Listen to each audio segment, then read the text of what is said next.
Hi, I'm Ria. Welcome to It's the Audacity for Me, a personal development podcast that's a little different than most. This show is for anyone who's tired of the hustle mentality, but also recognizes that not everything is love and light. I'm here to help guide you to a more sustainable life that's in tune with nature, but also to help you see the light already inside of you. I can't wait to see you in this week's episode. Let's go.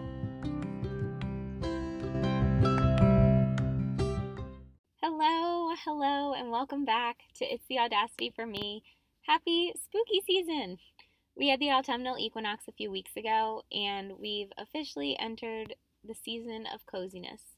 I love this time of year for so many different reasons. Of course, there's the fuzzy boots, sweaters, pumpkins everywhere, but it's also a season that reminds the world that change is okay, and it can even be beautiful sometimes. I feel like this at the start of every season, but in different ways, depending on the seasons and different types of change. This time of year is most often associated with death and rebirth, which is something that I've really tried to embrace throughout my life. I try to celebrate each season in little ways, and if you want to hear more about what I'm doing to embrace change this time of year, you can check out the bonus episode all about seasonal changes over on the Patreon. Speaking of the Patreon, I have to tell you guys about the most recent video I did over there. While this is a little bit of a shameless plug for my Patreon, I am just genuinely excited about the video, and there's a lot of lessons that I learned from the experience. First, I am not at all a technology expert, although in the field that I'm currently in, the field I'm currently working in, technology is frequently outdated. So just having Excel skills is being tech savvy. And it's just really funny to me in a lot of ways. Not really the lack of technology, but more the perspective from different industries. At work, I'm someone that people come to for technology advice, but in the field of video editing and content creation, I am very much a novice. But I'm trying, and this video was the first time I really got to experiment with different editing techniques and things like that. Plus, it's a tour of the cemetery that I love, Rose Hill Cemetery, and talking more about home. I wanted to expand more on that idea after Dean and I discussed it in the last episode, and one place this really comes up for me is at the cemetery. I just really love it there, and in the video I gave a little tour of the cemetery and just really get into the idea of home and how that looks different for different people throughout history, kind of like the difference in perspective on my tech skills. If you're interested in checking out the video, you can head over to the Patreon. It is linked in the show notes. It's just $5 a month, and you have access to 2 additional bonus episodes of the podcast per month. It's through a private podcast feed that you put into your podcast player, and then you'll also have a monthly newsletter, so you'll be in the know about what's coming up soon. You also get a shout out on the podcast, which is pretty cool. I really want to expand what I'm doing over there and would love to have something like maybe live Zoom events for members or offer some other type of bonuses. So I'm definitely open to suggestions. I would love to hear from you guys, anything that you want to see over there. And also, don't forget, before we dive into today's episode, you can connect with me over on TikTok, and there's also the Facebook group if you'd like to join that as well. I wanted to mention that because it really goes with today's topic. But the goal for that space is to create an area where we can connect with each other, share ideas, vent, vibe, whatever. Really, it's just a safe space that no one's going to tell you to pull yourself up by your bootstraps or talk about how easy you should have it or whatever. Just a place that you can truly be yourself and not have to worry about that judgment from other people. Now, I will say there's not a ton of people over there right now, but if what I just described sounds like something that you want to be in on, head over to the Facebook group, answer a few questions, and I will get you in. On that same note, I'm branching out with some of my content on both YouTube and Pinterest. I'm still in the learning and development stage here, but if you're on either of those platforms and want to see what I'm up to over there, feel free to check those out. Give me a follow over there. Okay. So I swear I'm going to get to today's episode topic, but one more thing I wanted to mention is that I am looking for guests. I have loved having more friends on the show, and I would love to hear from and speak to more of you. If you're interested in being on the show, please let me know. You can find a link to the Google form in the show notes. Just fill that out, and then we can be in touch. All right. So, without further ado, today's topic. I know that you have felt the changes happening in the world over the past few years. I don't need to be your mind reader to see that things are changing. And I know people have been saying this since the beginning of time. The times they are changing. But here's the thing, we as a species, as humanity, as people, we've made it this far. We've evolved based on the world around us. And right now, I truly feel we're at a point in history where evolution's kind of at a tipping point, but in a good way. We've come a long way, and throughout all of this, connectedness and community has kept our species going. Right now, we're on a path to prioritizing love, wellness, stability, sustainability, peace, empathy, over things like war and division. And I really think this was all made possible by the connectedness and community that technological advances have provided. So let's get into today's episode, The Law of Divine Oneness, Community and Connectedness in 2022.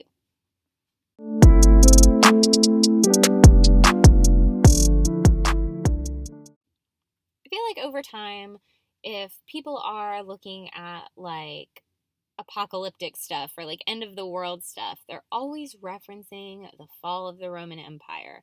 And maybe even not talking that dramatically, I guess, about like end of the world, but I feel like people are always talking about the fall of the Roman Empire in terms of like comparison to today. And honestly, in my opinion, it really just fuels fear. People reference the falling of societies like Rome as some sort of measure for us today. And while I am 100% absolutely a believer in learning from history and keeping those lessons alive, I just genuinely don't think that this is one of those cases. In general, I feel like this kind of rhetoric is based out of fear. The fear of the collapse of a society, of everyone just like falling off the face of the planet. I'm really imagining scenes from the Pompeii eruption, like fire, people running everywhere. But let's take a step back from the fear for just a minute to realize that the world didn't end after the fall of the Roman Empire. Looking back in history, we can see these periods of time where huge change is taking place, but when you're in it, you really can't see it at all, or maybe you see just a limited view. When the Roman Empire fell, what do you think happened to the people? Like your average everyday citizen. I mean, seriously, think about it. I don't think many people have. I think most people imagine everybody just kind of like collapsing with the empire. That's not really what happened, though. Of course, there's details like war and barbaric practices and hunger and just all the things that were happening at that time. But just in general, the way people's lives were, they continued to live their lives. They might have relocated or something like that, but they continued to live on. It's not like one day something happened, a snap happened, and everyone collapsed with the Roman Empire. But we can think of even a more recent-ish example, the end of the Soviet Union. The people there didn't just end too, they evolved and changed into a new way of life. Now, of course, right now we have the war going on in Ukraine and everything that's happening with Russia and Ukraine. I want to, first of all, send my heart out to anybody that's affected by that. But I also want to add that those types of things that are happening now in war are maybe not the same, and it's a little bit different time wise, but in terms of like what we have and things like that, but it's still the same things that were going on back in history, the war, the barbaric things that were happening. So I'm not saying that people aren't affected by these types of things or like the collapse of an empire. What I am saying though is society as a whole continued to move forward and continued to exist. Otherwise, there wouldn't be people on the planet, right? So I'm not trying to minimize anything. I just want to offer kind of a different perspective. And the way that I see it, there's really two ways of looking at the world. There is the us against them mentality or perspective, or there's the unity perspective. We're all in this together. When one wins, we all win, that kind of thing. This is why I think a well-rounded view of history is so important. When you're only examining European history or the history of the, quote, civilized world, you're leaving out really key pieces of humanity just from an anthropological perspective. I was listening to a brief news podcast. I want to say it was Apple News, if I'm not mistaken. And they mentioned a study or article related to death cultures in different countries.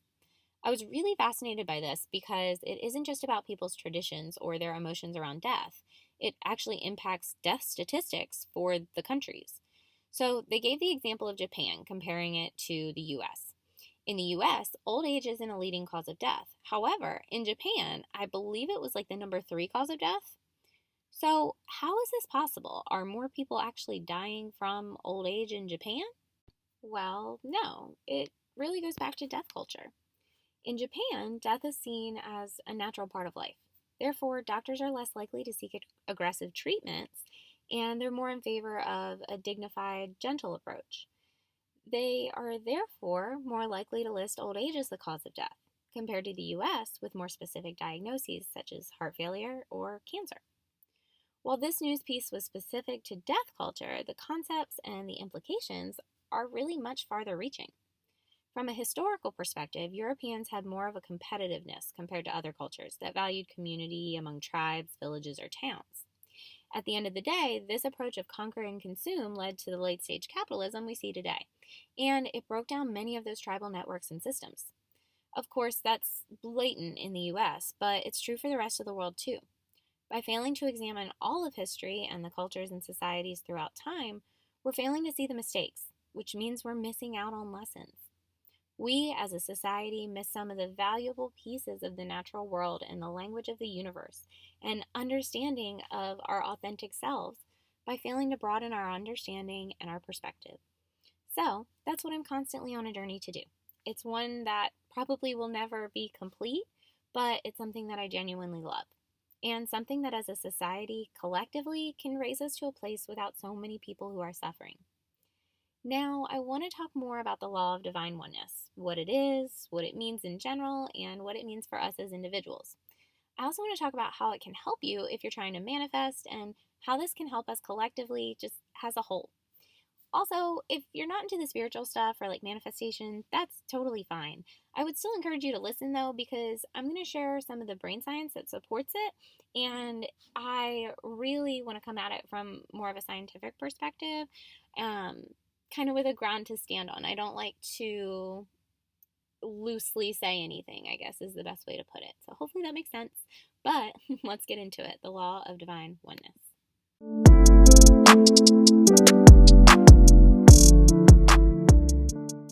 So, the Law of Divine Oneness is one of the 12 universal laws. And you may have heard of the universal laws, particularly relating to the law of attraction or manifestation. Now, while I absolutely believe in manifestation, I think so many people take it out of context. And in my opinion, it makes the whole thing sort of lose its value.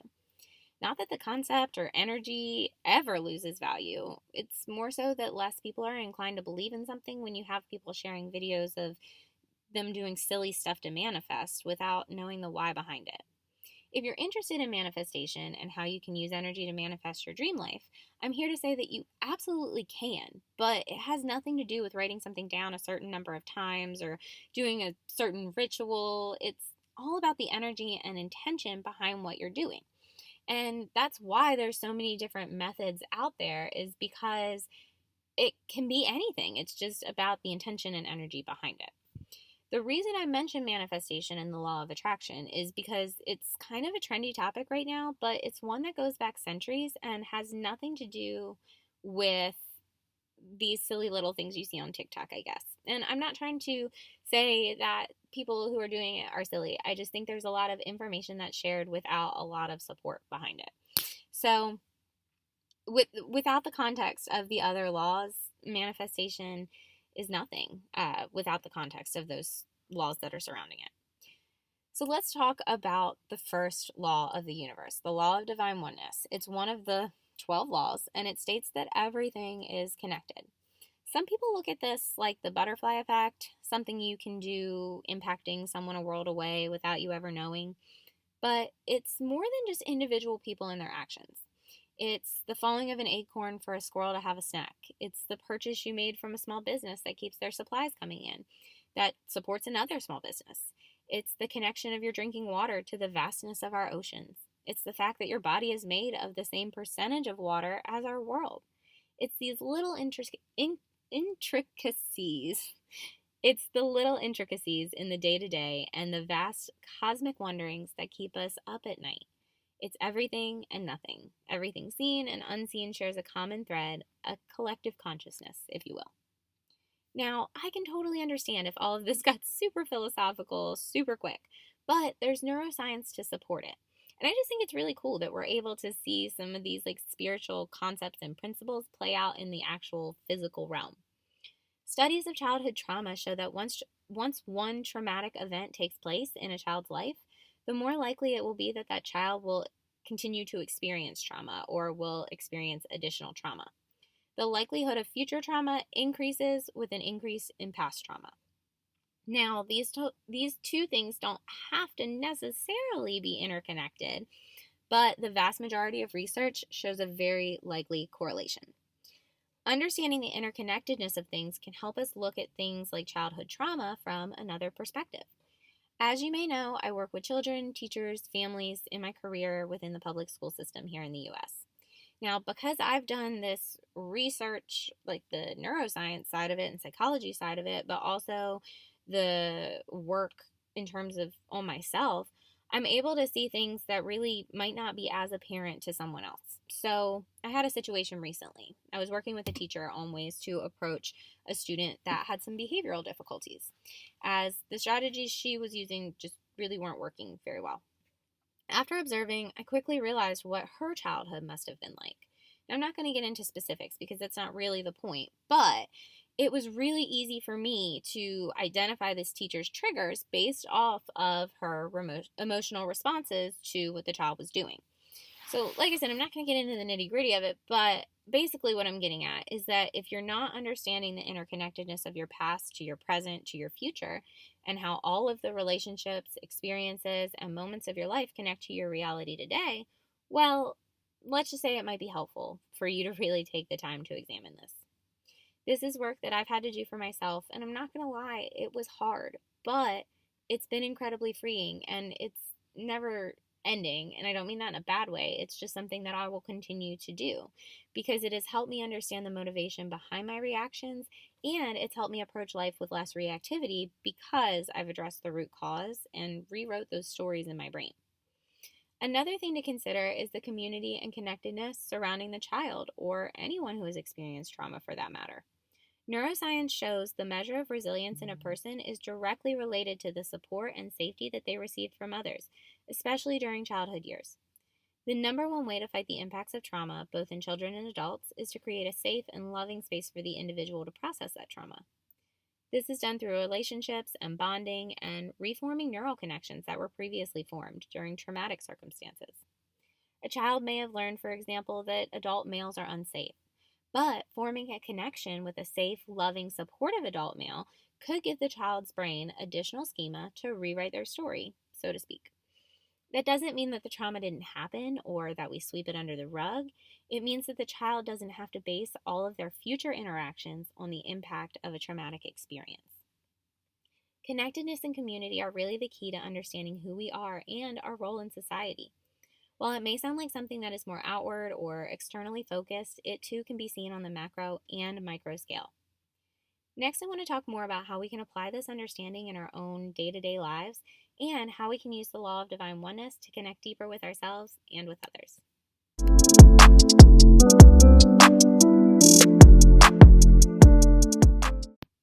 So we know that community and connectedness are keys to not only a healthy life for an individual, but a healthy, thriving society. So how can we have more of this community and connectedness in the world we live in 2022? Once we can truly grasp the interconnectedness of everything, we can begin to see how the universe is always conspiring in our favor. Instead of wondering what went wrong, we can look at the interconnectedness and see why something went off the course we had planned. I can't tell you how many times maybe an event I was looking forward to got canceled, and the time that I was going to be at that event was spent doing something that had huge impacts on my future, wonderful impacts. So we can kind of see the interconnectedness, and it allows us to zoom out. And we obviously can't predict the future, but we can see how the present can serve us in the future, if that makes sense. We can also better understand the actions of others and realize how rare it is for someone's reaction or judgment to actually have relevance within our own lives. And while we're all interconnected, their actions and things like that connects to us in some way. We are not as affected. We are not as reactive because we can understand the connectedness of their reaction to their past, and we can kind of separate the two. So, how can we use the law of divine oneness to form more connection and community in our own lives and better serve the collective? Well, internally, the biggest piece of this puzzle for me was really taking the time to define my feelings and understand where they were coming from. This really just starts with simply noticing. Noticing when something's making you feel more aggravated, noticing maybe when you're simply feeling off. This was a big piece for me, and it was a big part of realizing that I had sensory sensitivities. Because until I did this, until I took the time to notice, I had no idea. I would snap at my kids for something little, and I wanted to understand why. What was it that was making me so frustrated? Well, there were several different things in different situations. I'm going to focus specifically on the sensory aspect. Once I realized that I was slowly building this frustration due to things like the TV being super loud, kids running through the house, someone trying to talk to me on the phone, me trying to cook dinner, like all these things going on at once, I realized what the things were that were frustrating me, and I could put strategies in place to mitigate these things and their effects.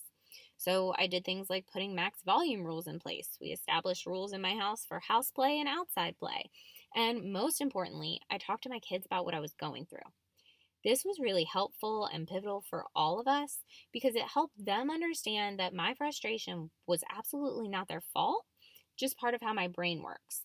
And they understood the boundaries that I put in place of, we can't run through the house like this, or we can't jump on furniture like this, things like that. And it also helped them identify some of their own triggers and gave them a model for how to respond when we're feeling frustrated or overwhelmed.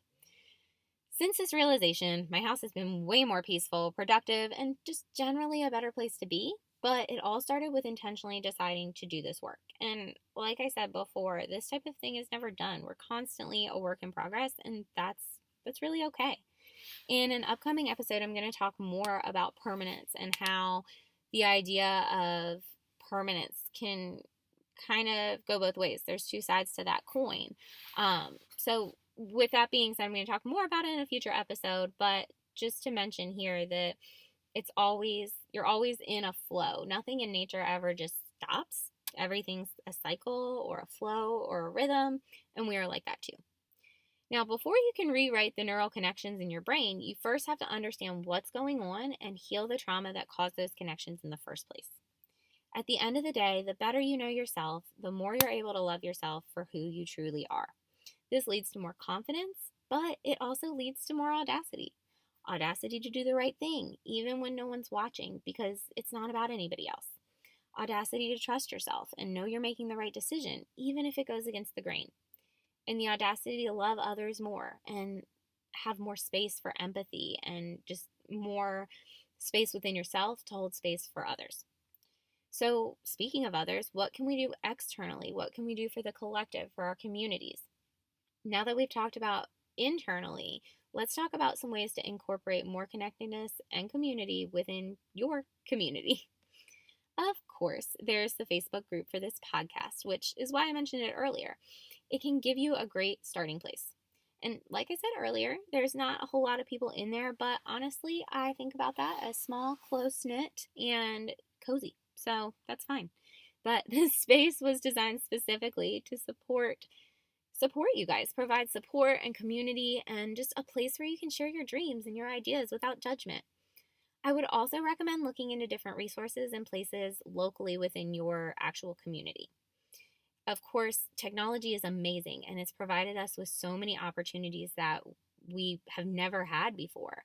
But connectedness and community in real life has such a greater impact. And this is an area I want to study more about, the brain-body connection and kind of like the feeling of human touch and how that impacts our brain. But that's something I want to research later. That's not right now. But for me, to get to know my community and really feel at home and part of a community, I need to fully know it and understand where I'm at. And I mean that in just a basic directionality sense. I can't really feel at home or safe in a place until I know all of the back roads and side streets, and it's just something about knowing where I am at all times. So sometimes if I have like time to kill before I pick up my kids from school or something like that, I will get lost on purpose. And this is just so I can understand how all of the streets and areas connect and see little places that I've never seen before. That's how I stumbled upon different parks and historic sites and just all kinds of really cool stuff that you'd never know existed unless you actually get out there and explore. I also spend a lot of time utilizing community resources like parks, libraries, and even cemeteries. And I do this because, well, I do this for a few reasons. Number one, I want to utilize the free resources while they're there.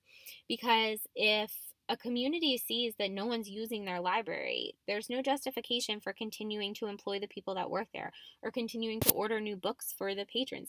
There's no reason to continue to put money into something that no one's using. So use your resources, even like community food banks, things like that. It is so important that we use these resources because the more need that is shown, or the more that these resources are used, the more that will be put back into these resources. So not only is it helping you, but it's helping your community too. And I think a lot of people get hung up in this, I'm not doing that bad, or people are worse off than me, so I'll save it for them. But if everybody thinks that way, then no one's using these resources. And I'm here to tell you, your local library, now, this is for the US, I'm not sure about in other countries, but your local library is gold. Like, your library card can get you so many different things. Of course, it depends on where you live, but where I live in the middle of nowhere. So I am very fortunate that the city that I come to every day and work in, it's all interconnected with like a regional library system. They offer free aquarium passes. They offer like national park passes. You can, there's different experiences you could do. I think you can even go to the zoo for free.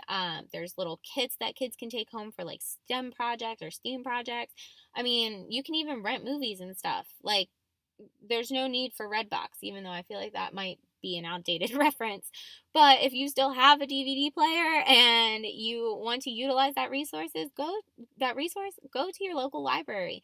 That's also where the genealogy research area is for the city that I am so passionate about. So it's another great resource for me to be able to look at these archives and documents. I just think it's so cool and so underutilized. So if you are listening right now, please utilize those resources in your community because that will continue to impact your community.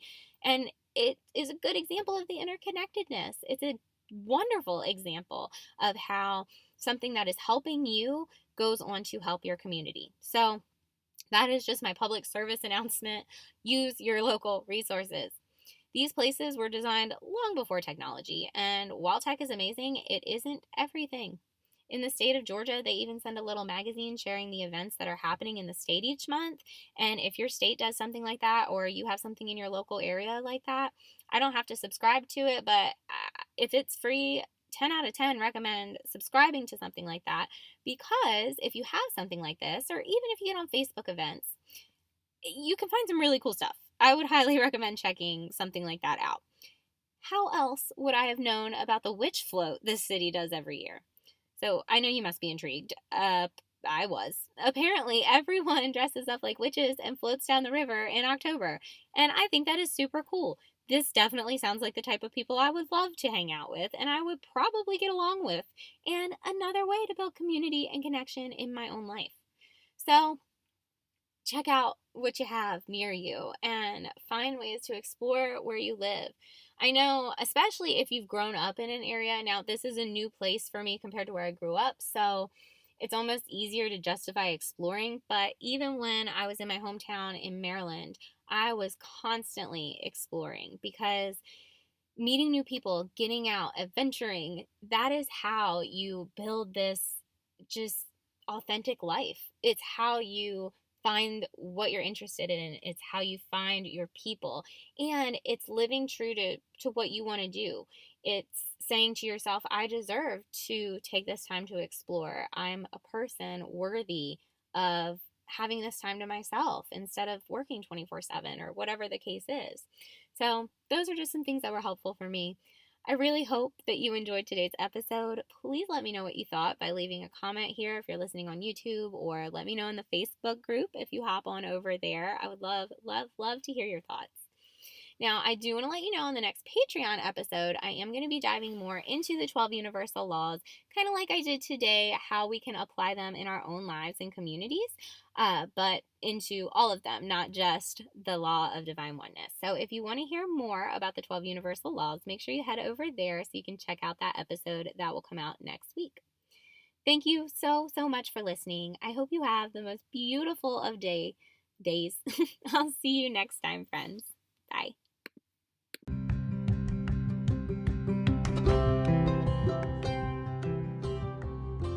If you enjoyed today's episode, let's connect. You can find me on all the socials, but primarily check me out over on TikTok.